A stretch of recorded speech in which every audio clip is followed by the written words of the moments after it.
Grand Rising, and thank you for joining us back here on the Female Solution, Higher Learning with ZeldaSpeaks. Welcome to Monday Morning Mindfulness. Yes, we're just here to start your week off with the mindfulness stress relief session. In case you were wondering who that voice belonged to, that was the voice of Mama D, one of the elders on the show. I just love me some Mama D. I've been hearing about Mama D for years in the community, and everywhere I went to and I wanted to say hi and shake her hand, I could never get to her because there were tons of people around her.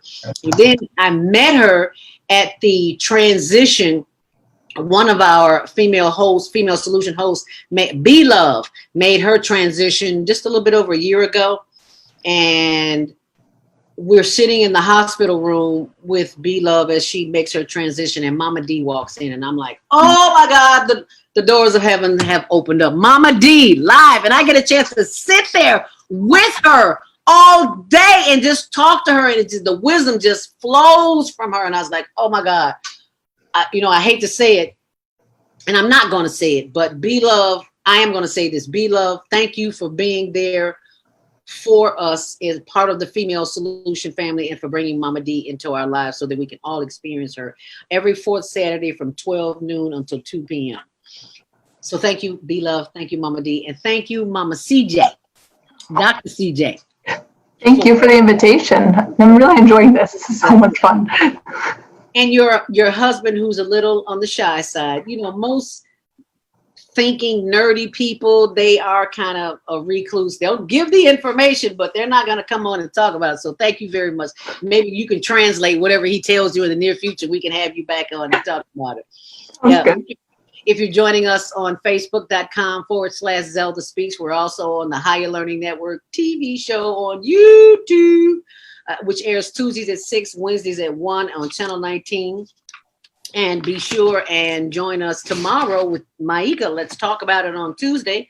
On Wednesday, we'll have Naima Latif and Kareem Hamid repairing family relationships. On Thursday, Family Matters with Wendy City Deloach, Esquire, who just called in a little bit ago. And on Friday, Health and Wellness with Viata. And the Pandemic Farm today is from 11 a.m. until 1 noon on the Female Solution website page. I'm sorry, it's Facebook.com, the Female Solution. Executive Director Naima Latif. But as we bring this conversation to a close, what is it that you need our listeners and viewers to understand about the process of orthopedic therapy and this neuroscience that we are learning about today? So the process of, I would say, to schedule an appointment. So in Illinois, we're lucky we have direct access, which means you don't need a script from your PCP or PA or NP or anything. You can actually just show up at clinic, which is awesome. So getting a second opinion and just showing up and saying like, this has been bothering me forever. Come in, let's talk about it.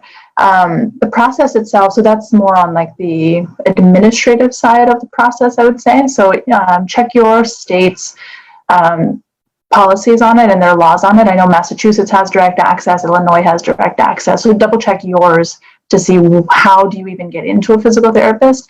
Being a really good self-advocate for yourself. So if you feel like you've been in pain for a long period of time, you've been trying to manage, whether it's through medication or other things, go to your primary care, whoever it is, and just ask them, hey, can I go to PT? I've heard recently that if you really believe in something that you want and they're refusing to give it to you, you can say, please document refusal in my chart. Which I might get in trouble for saying this, but I mean, you have to be your own advocate. You really absolutely do, because nobody's going to care about you as much as you should care about you. So that's the administrative side. In terms of the actual process, when you come in to your first physical therapy appointment, what we do is we chat for a little bit to get an idea of like, okay, what are the things that we need to look at physically? So once we do, in most of I would say I do an hour and a half of the evaluation, just because I really want to get to know like what makes you tick, not just necessarily like what brought you in today, but like what do you enjoy, like what do you want to do in life, above and beyond, like once we get rid of pain, like where are we going after that. So talking it out to get the idea of what we're looking at physically. Then you do your physical examination. And then at the end, we start talking about like the initial and beginning self-management strategies that will help to bring down symptoms between the first appointment and then the first follow-up appointment. So that would be the first evaluation, giving you like self-massage, some stretching things, some mobility work, whether it's ice heat, depending on your situation, right? I can't give a blanket statement for everybody, but it's essentially you talk, you do physical examination, and then at the end of that same initial appointment, we talk about self-management strategies. I would say the only thing that I would change about physical, I'm absolutely obsessed with physical therapy if it wasn't obvious. The only thing I would change is how long it takes. I wish it could be a quick fix. And sometimes it is. Sometimes people come in. I had somebody a couple weeks ago come in, excruciating pain, and he emailed me within the week and goes, I feel 80% better, which is amazing. 80% is huge. I wish all of them were like that. So sometimes it's faster like that. Sometimes it takes a lot longer. So if you've been in pain for a long period of time, it's going to take a little bit of time for it to go away, right? We can't do like overnight fixes, which I really wish we could. But follow-up appointments should involve some form of, I mean, I'm a manual therapist, so I really advocate for like the putting your hands on somebody to understand what's happening at each part of the body. At the beginning for my sessions, it's a lot of manual therapy. And then as we get through people's course of PT, it starts decreasing manual therapy to increase self-management strategies, essentially to try out your independence. So can you manage it without having to come in? So the physical therapy philosophy is the second we meet somebody, we are already trying to figure out, like, what do you need so you don't need us? And then, like, holding your hand until you get to that point and weaning down appointments and doing like, once a month checkup or once every 3 months, eventually getting down to once a year checkup. The same way you go to your dentist twice a year, you go to your PCP once a year for physical, PT is exactly the same way. And actually the American PT Association is trying to push for the once a year checkups with your physical therapist. If they know you and you know each other, you should be able to walk in there and say, hey, look, either this is cranky or nothing is cranky, but I would really, really love to try playing tennis with my friends. I'm getting peer pressured into playing tennis with my friends. Do you think I could do it safely? So there should be that yearly check-in, if that makes sense. And what is it that made you, because I'm so in love with physical therapy, but I learned my physical therapist story. I always want to know what drew you to the field that you were in. I know my physical therapist story. I want to know yours.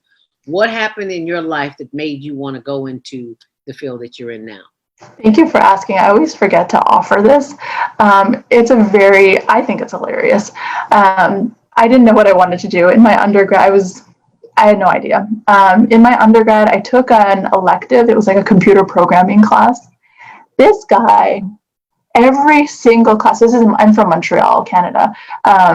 This guy, every single class walked in, and even though it was computer programming, to emphasize that, he walked in and he was like, you have to go down to Massachusetts to this yoga retreat center and blah, blah, blah. And I'm like, it's literally every class.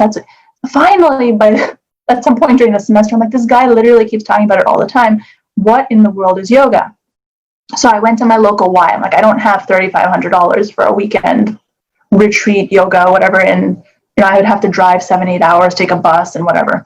Anyway, so I went to the local Y, tried yoga. I will say that there are different styles of yoga. So I'll be honest that when I tried gentle yoga, it wasn't for me. So I went the complete other extreme and tried a power yoga class. And loved it. Just absolutely loved it. It's very like the breath coordinates with each movement. So each transition is, an inhale, you do this, and exhale, you do that. So going back to the breathing that we did at the beginning with Zelda, I feel so good still from that. When I got through my yoga teacher training, because I wanted to know more, I started teaching. And because I grew up with my grandparents and my brain is very mechanical, I had really good ideas on how to help people, because they kept coming over at the end of class and saying like, oh, my shoulder hurts, oh, my hip hurts, oh, my this hurts. And it's so tempting because they will look at you and say like, oh, this 4,000-year-old, line of thinking with your yoga train.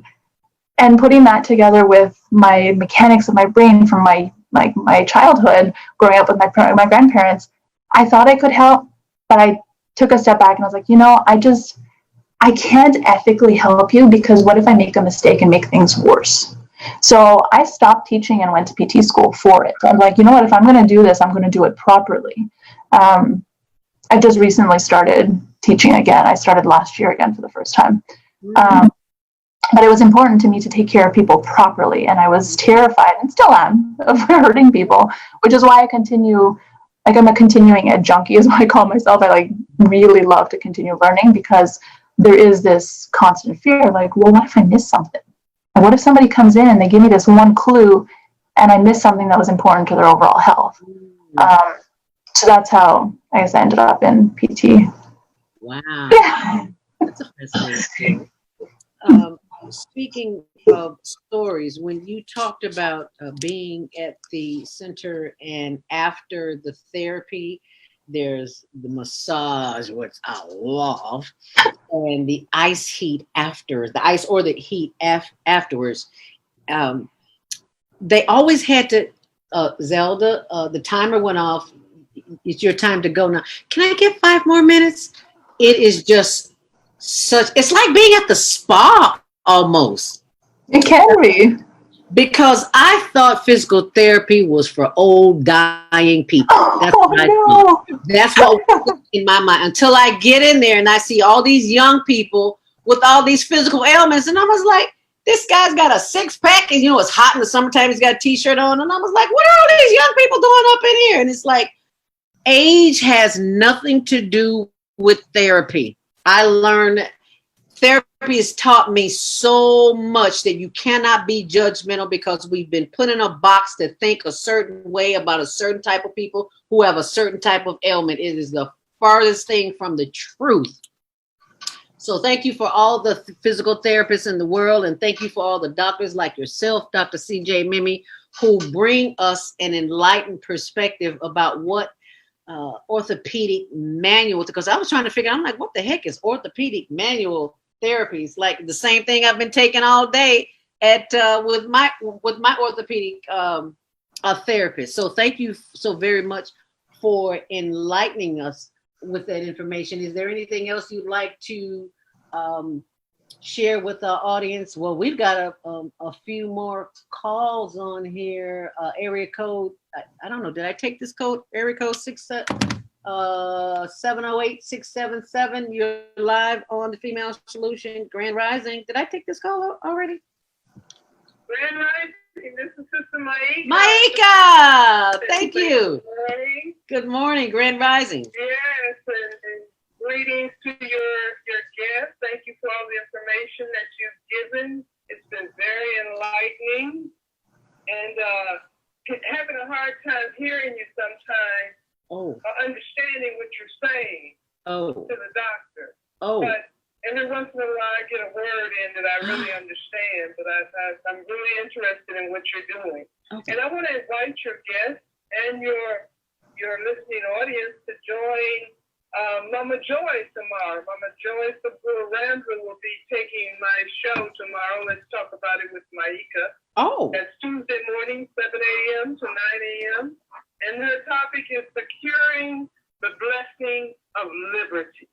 And she's going to go in depth into her research over a 2 to 3 year period on the background information on the Emancipation Proclamation and those who were involved in it, to where she came to an understanding of the spiritual significance of the Emancipation Proclamation. So you don't want to miss this. This is just amazing what she was able to pull out through her spiritual quest and journey. That's tomorrow morning, 7 a.m. to 9 a.m. right here on the Female Solution.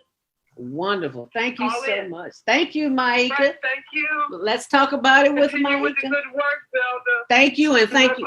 And Dr. CJ, we couldn't have done it without her, because without her, I don't know. I can just tell you I love therapy, but that doesn't help you any. So what are some self-care practices that one can do at home if they are experiencing any type of body messages? So as a blanket statement, so it's difficult to answer the question without knowing like a specific condition. But overall, I would say like self-massage, the way I describe it in clinic is it's a game. It's self-massage, strengthen, because when you do a little bit too much of the strengthening, the body gets maybe a little more sore than it's supposed to, and then you do self-massage, and then you do strengthening, and then you self-massage. So I call it a game. So it's kind of a back and forth between those two things. Self-care is really good topic because it's not just the physical things that we do to our body, but it is how we move about our daily lives, right? So it's how we treat ourselves at every moment in the day, what we allow ourselves to experience stress-wise, what situations we put ourselves in, what food we feed ourselves. Self-care can be as simple as, not as simple, but as straightforward as going to bed at the same time every night and waking up at the same time every night can also be self-care. It's not just how many hours we are sleeping, but having a good schedule so the body knows, oh, okay, around 10, 11 o'clock, I wind down. I should expect to be asleep. I wake up again 7 to 8 hours later. Because stress in the body is not just, our physical stress with movement or with, interrelationship stress, but stress can also be the body not knowing, when am I going to be allowed to repair and rest today? Right? So giving the body expectations and saying, body, you should expect to be fed at this time, this time, this time. You should also expect to be allowed to rest and repair at this time to this time. So that's a way of addressing stress and managing self-care at the same time. Is that confusing? No. You talked about eating at this time, and this time. Have you found in your practice that some of us eat unnecessary meals and how that contributes to the decline in our physical well-being? So one of the things I guess we haven't necessarily come around to talking about today is the relationship between our organs and our body inside to our pain perceived outside, right? So whether in our arms, legs, whatever. If your gut is unhappy, it can relay pain to your back, and your back can relay pain into the gut, for example. So if we have certain situations where like you're eating a meal and certain types of food cause certain body messages, that's something really good to bring into your physical therapist and be like, I've noticed this. What does it mean? So in terms of eating unnecessarily, that's a hard question because sometimes we get messages of hunger when we've ignored the message of thirst for a long period of time.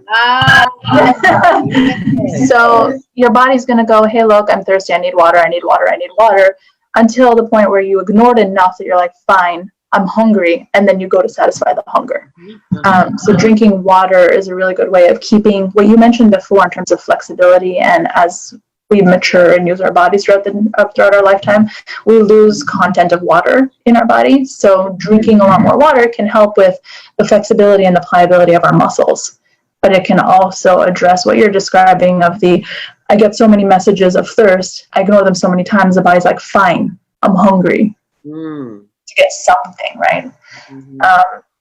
As an example. You said that because I had a nutritionist tell me that a guy by the name of Rob Stevens, who weighed like 500 pounds and he got down to like 150. And that's the thing that he said. I forgot the name of his book, but Google Rob Stevens. And he said, the first time that you are hungry, remind yourself that you're really not hungry. Your body's telling you that you're thirsty. You go to eat something and you're really not hungry. So you're just wasted calories. And I began to practice, which makes me drink a whole lot more water. And if you, in an hour later, if you're still hungry, then you're hungry. Yeah, exactly. You're not thirsty. Right. You're hungry. But we've been so conditioned to think that whenever that signal growls that we're hungry, we're not. We're thirsty. So thank you for mentioning that. We've got about 2 more minutes, and I want you to have those last 2 minutes. Okay. So something that I would love for listeners to know is that physical therapy is not just muscles, bones, tendons, ligaments, all that stuff. If you come in and bring us all of the puzzle pieces, we are supposed to be able to diagnose whether or not you are appropriate for physical therapy. So I'll give you a small, scary example. I thought it was going to take decades to be able to get to this point, but 5 months out of school a couple years ago, I caught early congestive heart failure in a patient. Not because I was able to look at her heart and say, oh, this is the condition, but I was able to look at her constellation of symptoms, which was, left foot swelling more than right foot. She had the rigid posture, voice was hoarse without the same lung sounds. I was listening to her lungs with a stethoscope. She had pain lying on her left side versus the right side. And then, I couldn't make her pain worse or better by doing my physical assessment.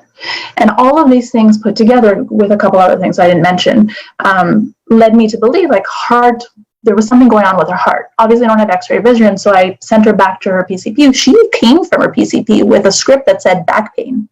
I sent her back to the PCP with the write-up of, these are the symptoms I'm concerned about.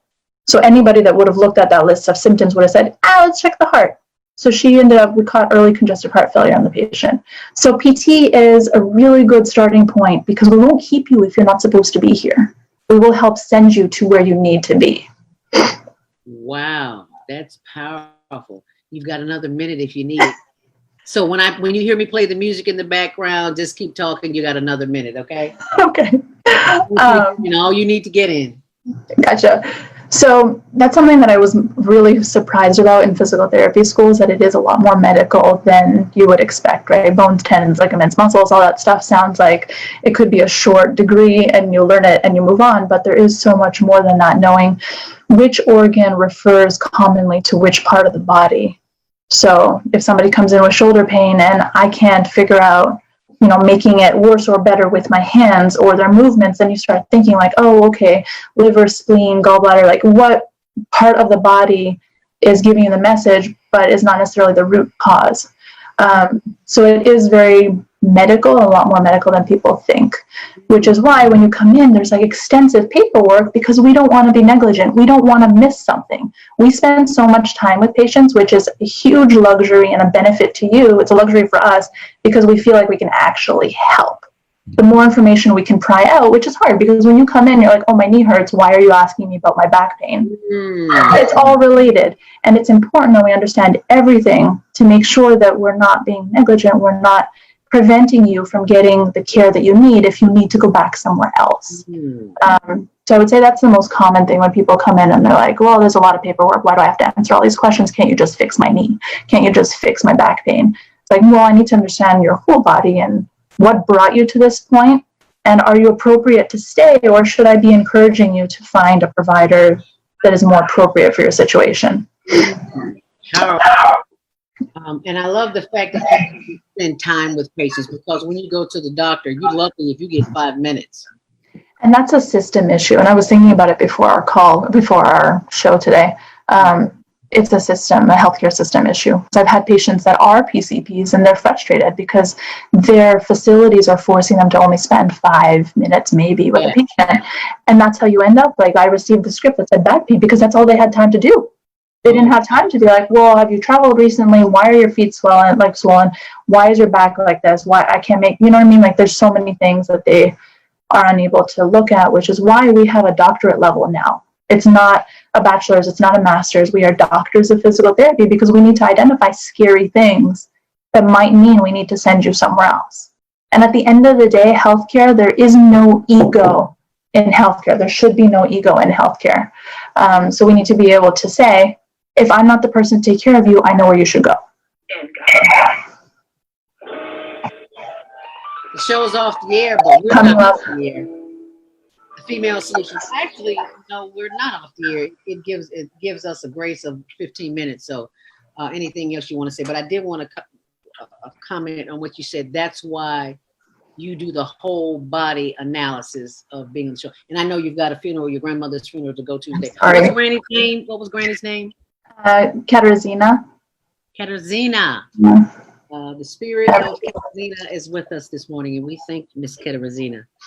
Thank you. Your husband, and we thank you. Any final thoughts you want to give to our Facebook listeners and viewers, or Instagram viewers, who are YouTube viewers, who are watching this morning? Any last thoughts you want to give them?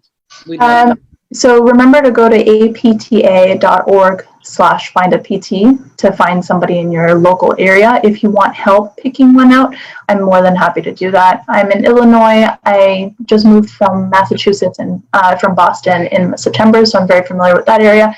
But I'm happy to go through the website with you if you need help picking somebody out. And let me know if you have any questions that we can talk about maybe next time. And who does that? What doctor do you know says, I will go to any website and help you find the best one for you? I didn't know they existed. So thank you, Dr. CJ. Thank you for having me. I had a blast today. It shows that you are more concerned with the patient than with all of this. All of this meaning the system in your pocketbook. Of course, you're concerned with your pocketbook.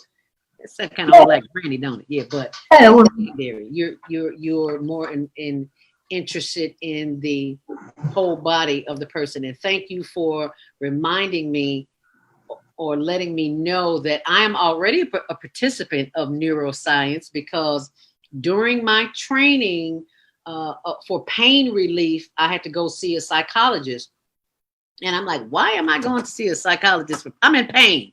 My head don't hurt. My ankle hurts. And I discovered that there was a program that she gave me that I practiced at home. And I loved it so much because I was sharing it with other people. And my girlfriend said, you need to do something to help other people who can't afford to go to therapy. So I developed the innovative mindfulness breakthrough system, 4 easy steps to mindfulness. And it's a 4 CD program. And the first one it's on my website and it's free. Go to ZeldaSpeaks.com, and please go to ValonaHealth.com, where you can see Dr. CJ Mimee. Thank you so much, Dr. CJ. Thank you. Greatly appreciate you. Tell your husband thank you for allowing you to stay. Well, not allowing you, but thank you for staying over a few minutes, because I know you have to go to Granny's funeral today. Yeah, I'm sorry. Thank you. Thank you. Bye, everybody. Thank you. Stay on purpose, stay empowered, stay tuned to your next Higher Learning with Zelda Speaks and Dr. Mimee, because she's coming back soon right here on the Definitely. All right. Thank you so much. Make it a great day. And thanks for watching. Be sure and like and share this video. Namaste. The healing power of touch is what physical therapy is about.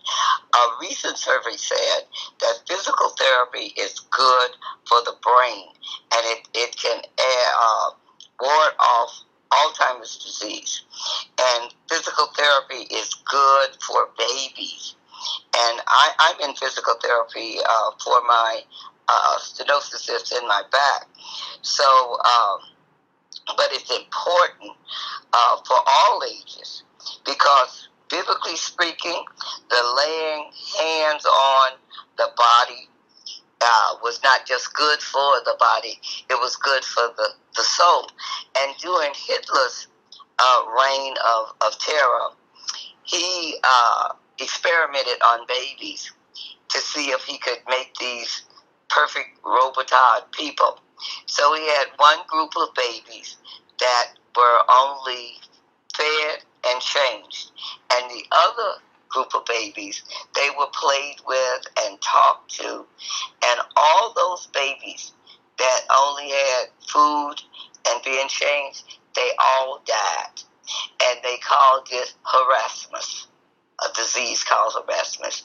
So, and many times, in conclusion, many times younger children aren't around older people, and older people don't get that physical touch that's so necessary to life, because a lot of little children aren't around older people because they're in nursing homes and senior citizens homes.